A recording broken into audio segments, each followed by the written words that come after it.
Good morning students. आज मैं आपको पढ़ाऊंगा विद्युत मोटर। ये वही मोटर है जो हम घर पर प्रयोग करते हैं। विद्युत मोटर एक विद्युत यांत्रिक मशीन है जो विद्युत ऊर्जा को यांत्रिक ऊर्जा में परिवर्तित करती है। ये लाइन बहुत इंपॉर्टेंट है, इसे ध्यान से सुने। मोटर क्या करती है? विद्युत ऊर्जा को यांत्रिक ऊर्जा में परिवर्तित करती है। ये लाइन याद रखेंगे, इस पर प्रश्न आ जाता है कि विद्युत मोटर कौन सी ऊर्जा को किस ऊर्जा में परिवर्तित करती है। ठीक है, तो याद रखेंगे, विद्युत मोटर विद्युत ऊर्जा को यांत्रिक ऊर्जा में परिवर्तित करने की एक मशीन है। इसकी रचना कैसी होती है? क्या है इसकी रचना? इसकी रचना में एक तो क्षेत्र चुंबक होता है, यानी चुंबक ही है सेम, और कुछ अलग नहीं है। एक आर्मेचर होता है। आर्मेचर क्या है? ये तांबे के तार की अनेक फेरों वाली आयताकार कुंडली है, जिसे नाम दिया है ABCD। आगे चित्र में दिखाएंगे। जो नरम लोहे की क्रोड पर तांबे के पृथक्कृत अलग अलग तार को लपेटकर बनाई जाती है। यह कुंडली चुंबक के ध्रुव खंडों के मध्य घूमने के लिए स्वतंत्र होती है। ध्रुव खंड का मतलब जो उसके नॉर्थ और साउथ है, उनमें घूमने के लिए ये स्वतंत्र है। तो इसके दो भाग मैंने बताए आपको, एक तो चुंबक होती है क्षेत्र चुंबक, और दूसरा होता है आर्मेचर। तो यहाँ चित्र में हम भली भांति देख पा रहे हैं कि ये कुंडली है, इसका नाम दिया हुआ है ABCD। ये आर्मेचर कुंडली है। ठीक है, और ये चुंबक के दो ध्रुव हैं, उत्तरी ध्रुव और दक्षिणी ध्रुव। ठीक है, अब अगला जो इसका भाग है वो है विभक्त वलय तथा ब्रुश। वलय का मतलब होता है छल्ला, विभक्त मतलब अलग अलग, कटा हुआ। तो विभक्त वलय पीतल का एक छल्ला होता है जो दो भागों में विभक्त होता है, बटा हुआ होता है, काट दिया जाता है। देखो ये है वो छल्ला। एक छल्ला था पूरा, इसे बीच से काट दिया, तो इसका नाम हो गया विभक्त वलय। ये दोनों भाग एक दूसरे से अलग अलग रहते हैं। आर्मेचर की कुंडली का एक सिरा एक भाग से और दूसरा सिरा दूसरे भाग से जुड़ा रहता है। ये जो कुंडली है, इस कुंडली के दो तार होंगे। एक तार इस छल्ले से संपर्क में आ गया और दूसरा तार छल्ले के दूसरे भाग से संपर्क में आ गया। तो इस प्रकार आर्मेचर की कुंडली का एक सिरा एक भाग से, दूसरा सिरा दूसरे भाग से जुड़ा रहता है। ये वलय आर्मेचर की साफ्ट से जुड़े रहते हैं। साफ्ट मतलब एक अक्ष होती है जिस पर ये कुंडली घूमेगी, उस साफ्ट पर ये वलय भी जुड़े रहते हैं, साथ साथ घूमेंगे। जैसे कुंडली घूमेगी, ये छल्ले के जो भाग हैं ये भी घूमेंगे। ठीक है, हाँ, तो ये लिखा हुआ है, ये वलय आर्मेचर की साफ्ट से जुड़े रहते हैं जिससे यह आर्मेचर के साथ घूम सकें। विभक्त वलय ग्रेफाइट या तांबे के दो खंडों को स्पर्श करते हैं, इन्हें ब्रुश कहते हैं।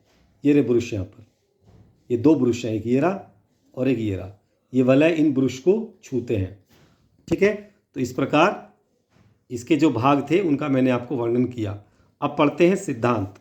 क्या सिद्धांत है? तो बच्चों, सिद्धांत बहुत आसान है। जब किसी धारावाही कुंडली को चुंबकीय क्षेत्र में रखा जाता है तो उस पर एक बलयुग्म कार्य करता है। अगर कुंडली घूमने के लिए स्वतंत्र है तो वो घूमने लगती है। जैसा मैंने बोला है आप वैसा भी याद कर सकते हैं, और जैसा किताब में लिखा हुआ है मैं वो भी पढ़ के आपको बता देता हूँ। जब चुंबकीय क्षेत्र में किसी कुंडली को रखकर धारा प्रवाहित की जाती है तब कुंडली पर एक बलयुग्म कार्य करता है जो कुंडली को इसके अक्ष पर घुमाने का प्रयास करता है। ठीक है, और फ्लेमिंग के बाएं हाथ के नियम अनुसार उस बल की हम गणना कर सकते हैं। तो ये सिद्धांत जरूर याद रखेंगे, पेपर में कई बार सिद्धांत पूछ लिया जाता है।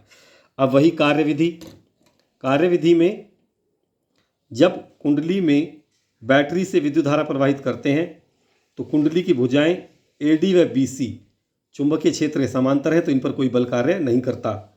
ये चुंबकीय क्षेत्र के साथ 0 डिग्री का कोण बना रही हैं, तो इन पर कोई बल कार्य नहीं करेगा क्योंकि साइन 0 का मान 0 होता है।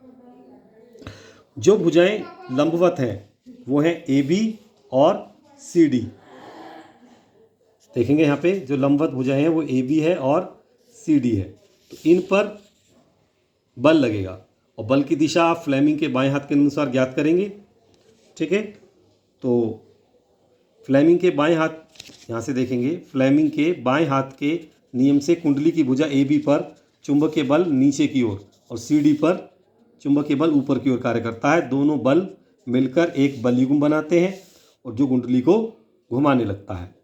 ठीक है, तो जब कुंडली को घुमाएगा, जब कुंडली घूमकर अपनी प्रारंभिक स्थिति के लंबवत हो जाती है, ऐसे सीधी खड़ी हो जाती है, इस पहले ऐसे थी, जब वो लंबवत हो जाती है तो लंबवत हो जाती है तो बल युग्म समाप्त हो जाता है, फिर कोई बल कार्य नहीं करता। परंतु कुंडली जड़त्व के कारण, मतलब अपने द्रव्यमान के कारण उसी दिशा में, जैसे ऐसे से ऐसे घूमी तो यहाँ बल कार्य नहीं किया, लेकिन जब घूमकर ऐसे आई तो हल्का सा जड़त्व के कारण वो थोड़ा सा और आगे बढ़ गई, और जैसे ही वो आगे बढ़ेगी तो घूम जाती है। विभक्त वलय जो होते हैं, वो ये जो विभक्त वलय हैं ये भी साथ साथ घूम रहे थे। तो विभक्त वलय जब ये ऐसे से 90 डिग्री लंबवत हो जाएगी और थोड़ा सा आगे बढ़ेगी तो ये विभक्त वलय जो है ये अपने अपने ब्रुश को बदल देंगे। ये वाला इस ब्रुश के संपर्क में आ जाएगा और ये वाला इस ब्रुश के संपर्क में आ जाएगा। इससे क्या होगा, तो इससे अतः विभक्त वलय एक दूसरे से ब्रुश के संपर्क में आ जाते हैं। इस स्थिति में आते ही धारा की दिशा परिवर्तित हो जाती है। तो जिन भुजाओं में धारा ऊपर की ओर जा रही थी उनमें नीचे की ओर हो जाएगी और जिनमें नीचे की ओर आ रही थी उनमें ऊपर की ओर हो जाएगी। ऐसा होने से क्या होगा कि बल युग्म हमेशा एक ही दिशा में लगा रहेगा और कुंडली निरंतर घूमती रहेगी, और घूमने के कारण जो गतिज ऊर्जा उत्पन्न होती है उससे हम कोई भी कार्य करा सकते हैं। तो विद्युत मोटर का उपयोग कहाँ होता है? रेफ्रिजरेटर में होता है, वॉशिंग मशीनों में, कंप्यूटरों में, MP3 प्लेयर में, विद्युत पंखों में, विद्युत मिक्सर आदि को चलाने में किया जाता है। तो बच्चों बहुत इम्पोर्टेंट है विद्युत मोटर, इसको आप याद रखेंगे। इसके बाद आता है बच्चों नया टॉपिक, विद्युत चुंबकीय प्रेरण। बच्चों अभी हमने ये देखा कि हम विद्युत धारा से चुंबक बना सकते हैं। तो एक वैज्ञानिक थे माइकल फैराडे, उन्होंने ये सोचा कि जब हम विद्युत से बिजली से चुंबक बना सकते हैं तो क्या चुंबक से बिजली बन सकती है? इस पर उन्होंने कई प्रयोग किए और अंत में उन्हें सफलता भी हासिल हुई और उन्होंने चुंबक से बिजली बनाई। इसके लिए उन्होंने कई प्रयोग किए। एक प्रयोग ये है जो दिखा रहा हूँ मैं आपको, ये रहा क्रियाकलाप। इसमें एक धारावाही परिनालिका है, यानी तारों की एक कुंडली है, उसके पास एक चुंबक है। जब इस चुंबक को इस कुंडली से दूर ले जा रहे होते हैं तो हम देखते हैं कि कुंडली में विद्युत धारा बहने लगती है, या इस चुंबक को कुंडली के पास ला रहे होते हैं तो देखते हैं कि कुंडली में विद्युत धारा बहने लगती है। लेकिन जैसे ये चुंबक रुकती है धारा बहना बंद हो जाती है। जब तक चुंबक में गति रहती है तब तक विद्युत धारा प्रवाहित होती रहती है। जैसे ये रुक जाएगी विद्युत धारा प्रवाहित होना भी बंद हो जाएगा। चुंबक को जब हम एक दिशा में ले जाते हैं तो धारा एक दिशा में बहती है, और जब चुंबक दूसरी दिशा में आती है तो धारा भी दूसरी दिशा में बहती है। धारा अपनी दिशा बदल देती है। तो इस प्रकार हमने देखा कि चुंबक से भी बिजली बन सकती है। ये प्रयोग किया था माइकल फैराडे ने, और इस प्रयोग को या इस घटना को विद्युत चुंबकीय प्रेरण कहा जाता है। तो इस प्रकार आपने जाना कि क्या होता है विद्युत चुंबकीय प्रेरण। इसको मैं एक बार फिर परिभाषित कर देता हूँ। विद्युत चुंबकीय प्रेरण क्या है, आप लिख लेंगे अपनी कॉपी में कि जब किसी कुंडली से संबंधित चुंबकीय क्षेत्र में परिवर्तन किया जाता है तो कुंडली में एक विद्युत वाहक बल उत्पन्न हो जाता है जिससे उसमें धारा बहने लगती है। तो इस प्रकार विद्युत चुंबकीय प्रेरण की आप परिभाषा लिख लेंगे। इसके बाद एक और राशि पढ़ते हैं जो विद्युत चुंबकीय प्रेरण से ही संबंधित है, चुंबकीय फ्लक्स। चुंबकीय फ्लक्स क्या है बच्चों?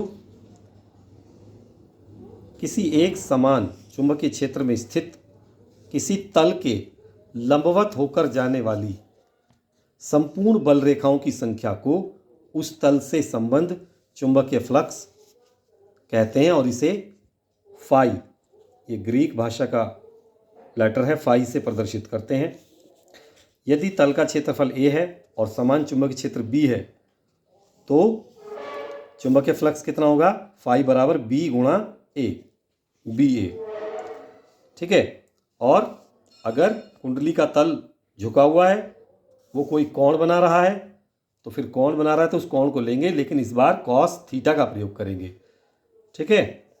तो यहाँ से चुंबकीय फ्लक्स का सूत्र हो जाएगा फाई बराबर बी ए कॉस थीटा। तो इस प्रकार चुंबकीय फ्लक्स की परिभाषा और उसका मात्रक, मात्रक क्या हो जाएगा? चुंबकीय फ्लक्स का मात्रक होता है वेबर, वेबर होता है या फिर न्यूटन मीटर प्रति एम्पियर। तो इस प्रकार मात्रक जरूर याद रखने हैं, ये बहुत इम्पोर्टेंट होते हैं। तो बच्चों, आज की क्लास में सिर्फ इतना ही। जो मैंने पढ़ाया इन परिभाषाओं को लिखो।